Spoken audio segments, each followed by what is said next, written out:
We're going to move on to our next presentation with Dr. Emmanuel Onaivi, talk about his work. Welcome.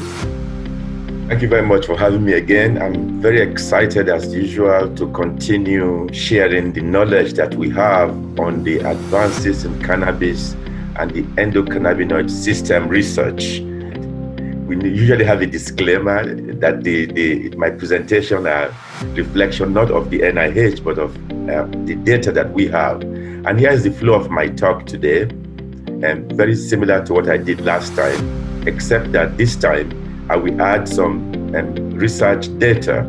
So I'll give you some background. I think most people are now familiar with what is marijuana, what is cannabis, what are endocannabinoids, and what is the endocannabinome.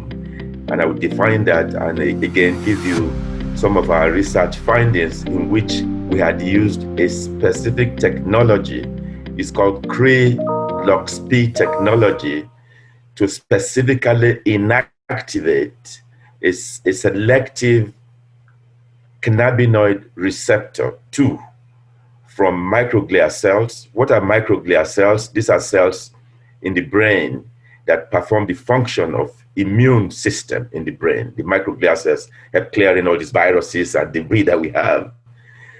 And then we also knocked out, it's called conditional knockout of this CB2, the second marijuana receptor. In fact, there are many types of marijuana receptor.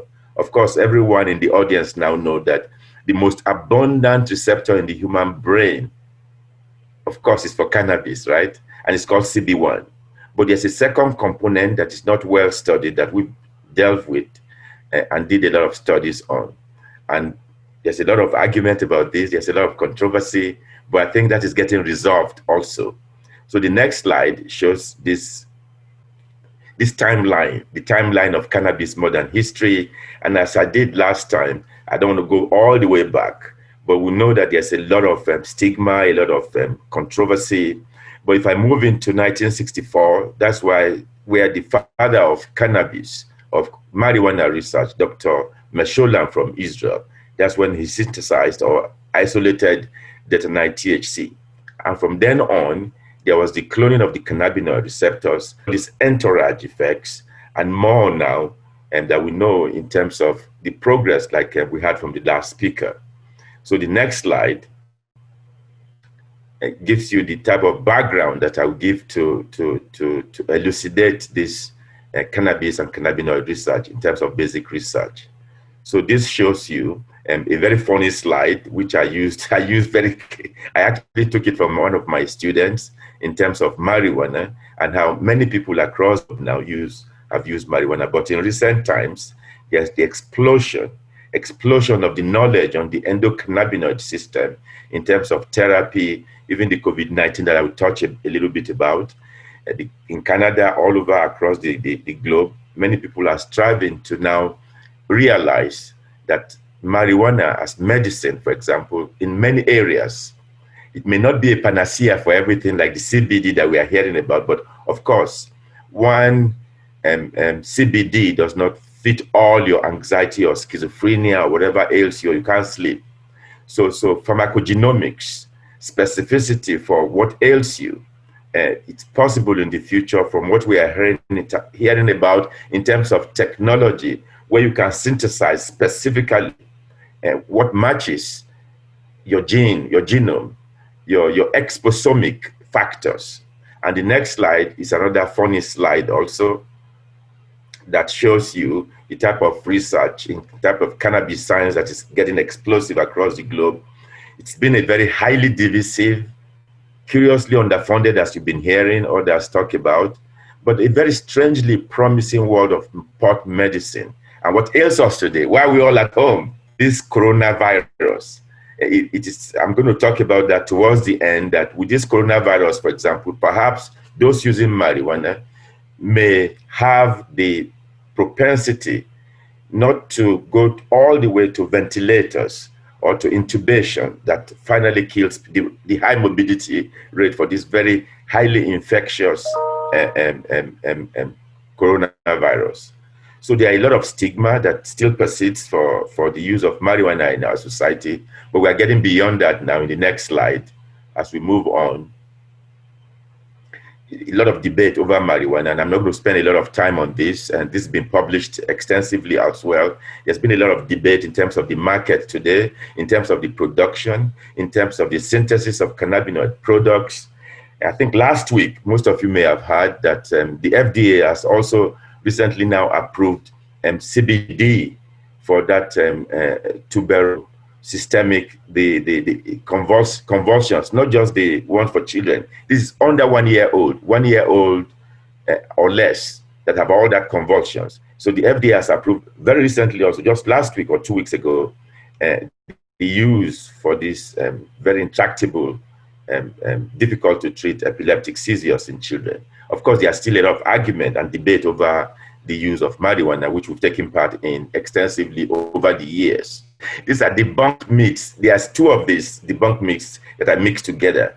Cannabis and the reproductive system. I don't need to say too much about this because I think most people are now familiar that that men who reported smoking marijuana had on average significantly higher sperm count concentrations than men who did not smoke marijuana. Previously, it was thought that smoking marijuana would kill your sperm or would make the sperm less effective. Now we know better in terms of now we have equipment to be able to determine and analyze this system.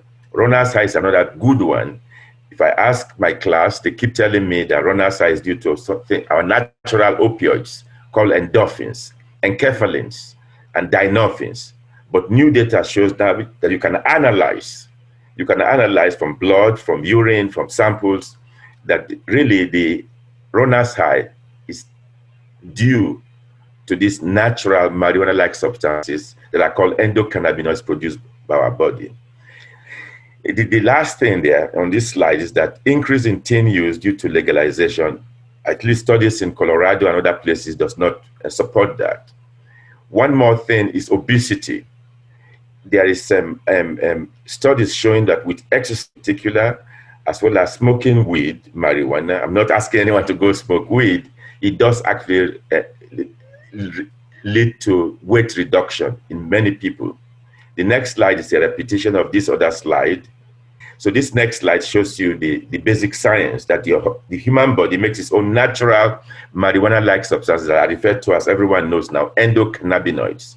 You see the structure of the human endocannabinoid, like a prostaglandin type of structure, whereas the cannabinoids that are made by the marijuana, this plant, it contains cannabinoids. And I think everyone now knows that the most abundant and psychoactive cannabinoid is referred to as THC. It depends on who you ask. There are perhaps over another 100 type of cannabinoids in the marijuana plant, whereas there are also, don't forget now, that there are terpenes and also flavonoids that people are now studying their medicinal value. Of course, it's been known for years, right, for people that use this. And perhaps there could be an argument from what we heard this morning. If you synthesize, whether it's from yeast, CBD, or whether it's from isolation, some people may still prefer that entourage effect of the whole thing if it is controlled, if it is regulated, if there's quality control for the production of that marijuana for whatever type of medicine. So that you could argue about that also.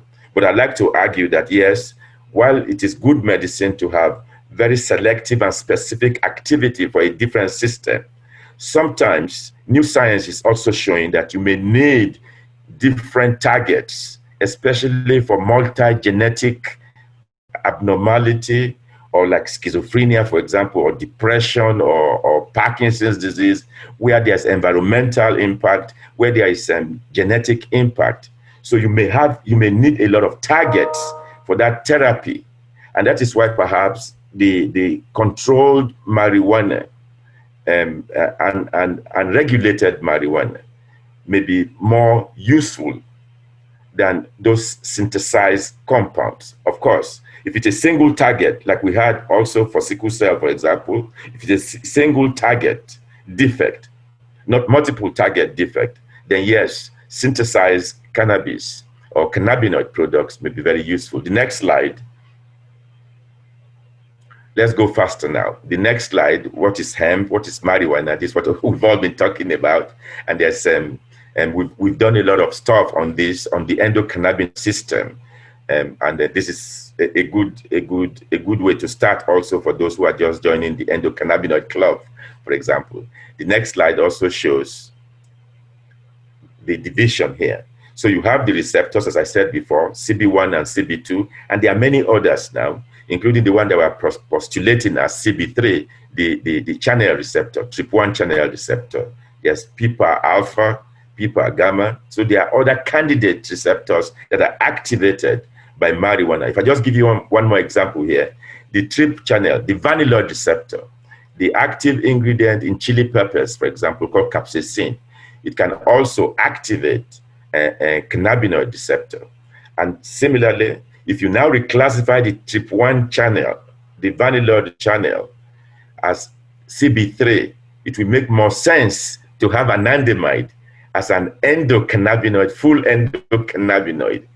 But basically, anandamide might be classified as an endovanilloid because it is a full agonist at the TRP1 channel. And so you have all endocannabinoids that is leading a number of scientists now to use the word endocannabinoid dome, because that's bonus, including the metabolic enzymes, as shown in the next slide. So the endocannabinoid is an expanded endocannabinoid system, as you can see in this slide. Of course, as I mentioned already, anandamide was the first to be discovered in Israel and in the United States. But anandamide turned out to be a partial agonist at the cannabinoid receptors. Of course, there's no need for argument. But apparently, the most active endocannabinoid is 2-AG and most abundant. And you can see the putative receptors from CB1, CB2. I should just make it. CB1, as I said earlier, is the most abundant binding site in the human brain and testes. It's very important in reproduction. It's very important in a number of physiological functions. And CB2, the second well-studied cannabinoid receptor, still very controversial. It is controversial because many scientists were not able to determine whether they are in neurons. The research in my group and others across the globe has now shown that yes, CB2 is also in neurons, but they have very little expression. However, during inflammation, in Parkinson's disease, in Alzheimer's disease, and in different inflammatory conditions, you see the level is enhanced. And then you have the enzymes, the transporters, as you had earlier, from FAR to MAGL, that are very important as metabolic enzymes. Next slide. Next slide. This is our own. This is in one of the recent book chapters that we presented. That you see the A here is the fact that you have this endocannabinoid system with those little cannabis leaves or marijuana leaves on the human from your head to toe, involved in almost all physiological functions, distributed in almost every cell in our body, and therefore is very, very important and very useful in a number of disorders. So we have two major ones, as I said before: the CB1 receptor, most abundant; the CB2, not very a lot in the brain in particular, but in immune cells in the brain, and they are enhanced during inflammation. And we are postulating a CB3, and that this CB3 is the conversion of the vanillin receptor, the TRP1 channel, which is activated, full agonist as anandamide on that receptor. And that's the basis why we're trying to classify that as CB3 and many other putative cannabinoid receptors that are coming up from newer research. The next slide is a summary of what I just said. Localize that in the human chromosome, CB1 is on chromosome 6, and CB2 is on chromosome 1, and this vanillin receptor is on chromosome 17. And as we said, there are endocannabinoids. Anandamide is a partial agonist, as I said, at the cannabinoid receptors, but a full agonist at the ion channel receptor. And then you have the endovanilloids. Endovanilloids, the crosstalk between cannabinoid system and the endovanilloid system. And some of the research we've seen indicates that if you like very hard stuff, it may be whether you have too much of the cannabinoid receptor or too little of the vanillin receptor. So there's a cross interaction between the cannabinoid system and the vanilloid system. And of course, the retrograde signaling is referred to as retrograde, where with the cannabinoid receptor is very important in the control of the release of most of the classical neurotransmitters. And of course, there are other candidates for the cannabinoid receptor, and they are referred to as the subtypes. The next slide.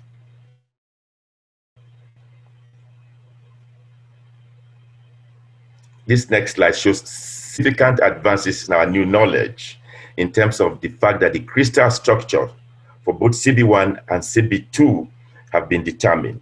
And with this crystal structure between CB1 and CB2, as you can see, there's a sort of yin-yang relationship between CB1 and CB2.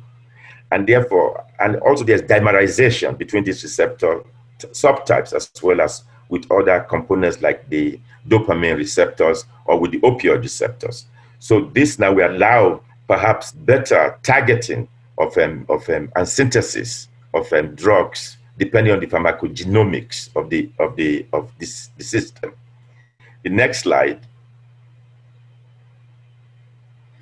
is a cartoon showing you what I just said for the cannabis genome that has for the human genome since 2005, right? That's been decoded. If you have a lot of money, you can decode your own genome now, and you can see, if you have the bioinfo tools, you can read your genome.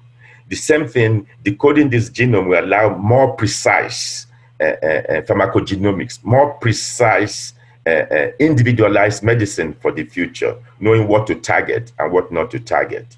So the next slide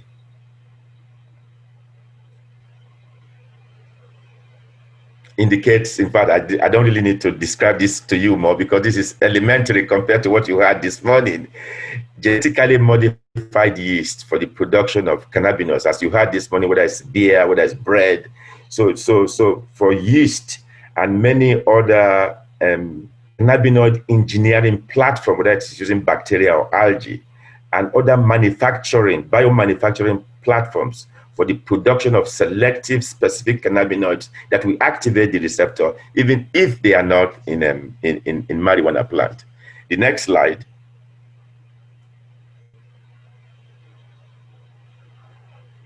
is another big, huge summary of the various cannabinoids that we said earlier, and the synthetic platforms for a number of these cannabinoid products, whether it is sativa or indica or rudilaris. Those are the various ones, and there are many other substrains for which you can obtain your epileptic medicine, your sleep medicine, for which you can synthesize what would be best or combination that is best for each individual problem or individual health issue.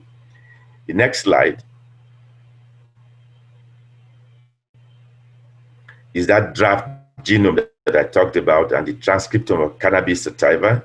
And the availability of this cannabis genome definitely will aid in the development of therapeutic strains with tailored cannabinoid benefit or profile that will benefit your individual. One aspirin does not suit all, as I had Jahu say today. So it should be specifically tailored to your own needs.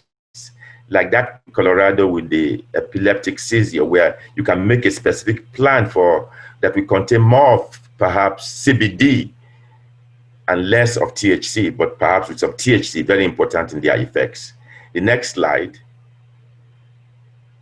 is now moving into the genomics of cannabinoid. It's on chromosome 1 and on chromosome 6, and mutations in these genes can be very important in deciding that individualized medicine. So the next slide, again, is a summary of what I've just said so far. So we have both the CB1 and CB2 receptors and the biochemical profile of this. And the fact that there's another cannabinoid candidate called GPR55 that a lot of people can swear is a cannabinoid, but because it's a lysophosphatidic acid receptor, some people also say the Japanese Shigura, they think that perhaps it's more a lysophosphatidic acid receptor rather than a cannabinoid receptor. But a number of evidence now show that they can dimerize with CB1 or perhaps CB2. Next slide is our own work. I'm moving to the work that we've done now and published elsewhere that we've now shown that there's functional neuronal CB2 cannabinoid receptor, and that this functional neuronal cannabinoid receptor for many years had been very ambiguous and very controversial. Because so controversial, it has the data, previous data, is not been completely accurate in terms of the function, because a lot of studies had shown truly that yes, it's very abundant in the immune cells, predominantly in immune cells. But I like to argue that yes, they are also in neurons. And now the neuroimmune connection, the microbiota. So there's an interaction between the microbiome and immune system and the brain. So the purpose of the study, one of them already published, the next one is coming up soon also. The purpose of this study was to examine the impact of these CB2 cannabinoid receptors if deleted, genetically deleted from dopamine neurons. And I think everyone knows more about dopamine neurons, and then also from microglia cells. What are microglia cells? These are the immune cells in the brain that also help to mop things up in the brain. What we have shown and reported is that when you knock out CB2, conditional knockout using Kree-LoxP technology, as I'm going to show you next with the methodology, we're able to see differential expression of CB2 receptors in dopamine neurons and in microglia cells with different function. So the next slide, we tested the hypothesis that CB2 receptor neuroimmune crosstalk in the DAT-CNR2. What is DAT-CNR2? This one we take CB2, genetically engineer a mouse that doesn't have CB2 receptors in dopamine neurons. And also, the second type of animals that we did was to genetically knock out, it's called conditional knockout, CB2 from microglia cells in the brain. So the next slide, the results that we obtained include, next slide, please. Right, this is the methodology we use to create these animals. And my colleague, Dr. Quinrun Lu, team at NIDA, and then he's a molecular figure in charge of this creation of the CB2 flux animals. And we use the CB2 flux animals because the DAT Cree are available commercially. So is the CX3, CR1 Cree, they are also available. When you cross the two together in the next slide, when you cross that the DAT CNR2 with the Cree, with the CNR2 flux animals, we produce DAT CNR2 animals. That is, we have removed specifically cannabinoid receptor 2 from dopamine neurons. The second component is where we remove CB2 from microglia cells. Next slide, I will show you now some of the data that we obtained. So first, you have to validate this construct. In order to validate this, you take slices of this using RNA scope in situ hybridization. So you can see no CB2 receptors in dopamine CNR2 knockout mice compared to the wild type. Whereas if you look at this, for example, the spleen has a lot of these immune cells. So you can see a lot of this when you merge that together, that yes, we're able to remove the CB2 from immune cells, especially in the brain, as you're going to see in the next slide.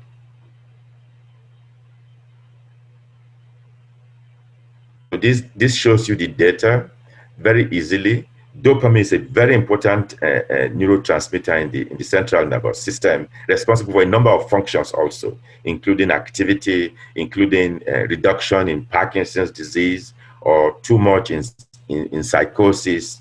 But when you take CB2 from dopamine neurons, as shown in this slide, the DAT-CNR2 animals is very significant.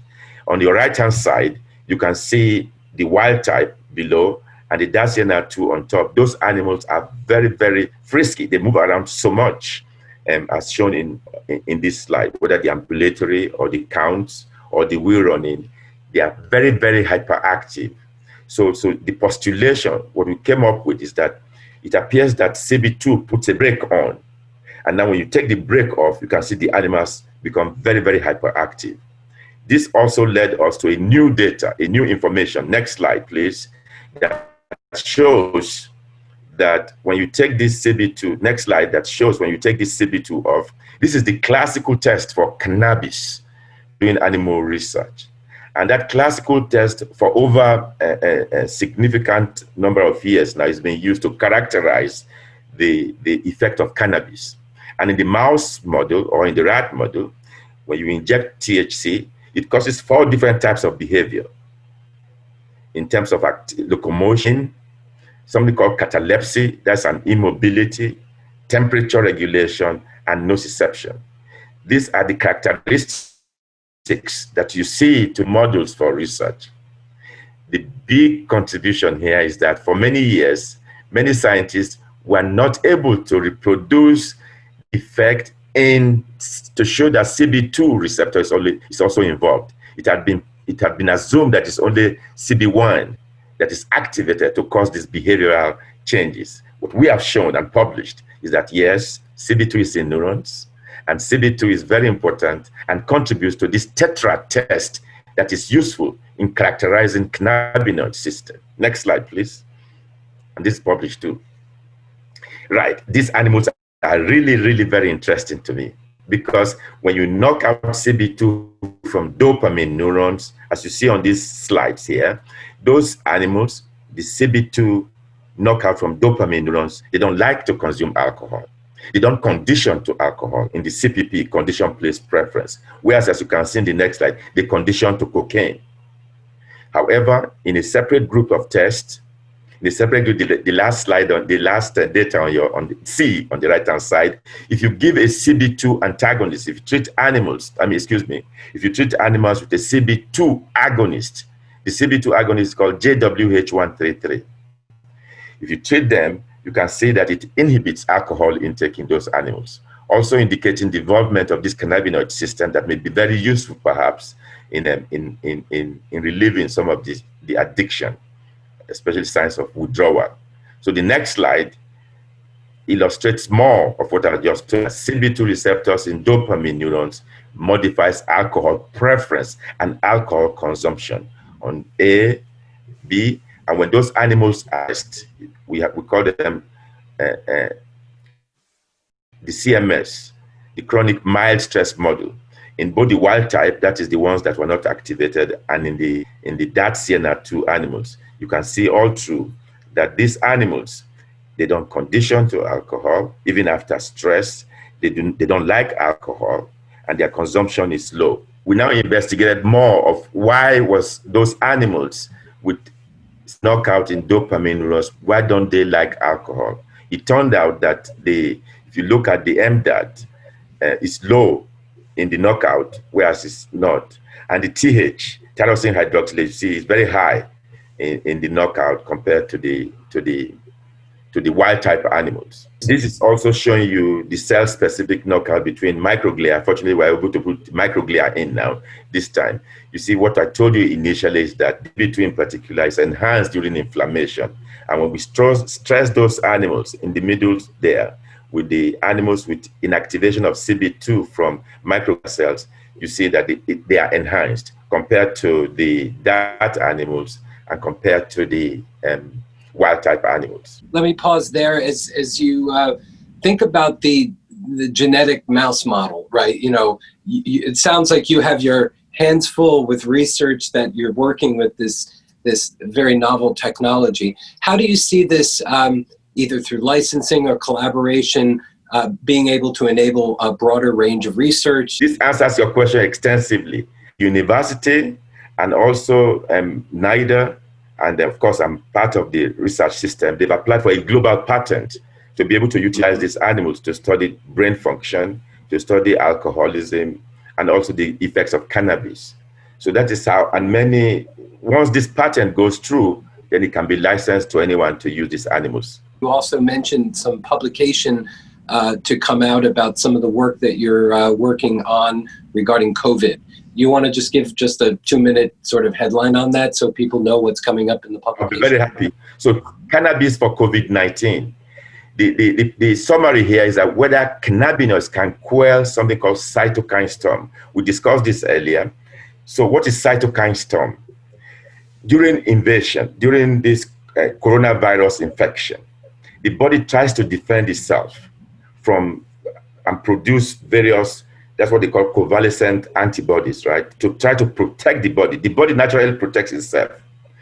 But it goes to, and the entry point for this COVID-19, this coronavirus, is via the respiratory set, perhaps even through the eyes. So what is this cytokine storm? What I just finished telling you about microglia cells is that these CB2 receptors in particular, and there are newer studies showing that, may be able to reduce that inflammation that the body is producing to defend the body itself. And if you quell that cytokine storm that is leading to lungs, heart, and different problems, it perhaps may reduce intubation. It may also perhaps reduce that ventilator, so you don't need to get there. Of course, there are other medications that are showing some utility, like dexamethasone, also tocilizumab is in this article that we've written, and then many other components. But my concern, however, is across the globe, why has there been no way to stop, especially dying from this COVID-19? And perhaps I'm also interested to see those that use marijuana and are infected by this coronavirus, and those that do not use marijuana and are affected by the coronavirus or are not affected. I'd like to know the impact of cannabis, cannabinoids, especially CBD, on preventing this cytokine storm. What is cytokine storm? Release of these cytokines, like IL-6, like those inflammatories. Cannabis and cannabinoids are known to reduce that inflammation, like the CB2 that I just told you about. That is the basis for this article, and to see whether cannabis or cannabinoids, and don't forget, cannabinoids is not just THC. There's the terpenes that you guys talked about today. There's the trichomes, and there's the flavonoids. That combination may be what can perhaps be more useful in reducing that inflammation. And that's the basis for the use by the FDA now approving cannabinoids, especially the CBD and THC, Sativex, not just for multiple sclerosis, but for epileptic and convulsions, both in children and perhaps in adults.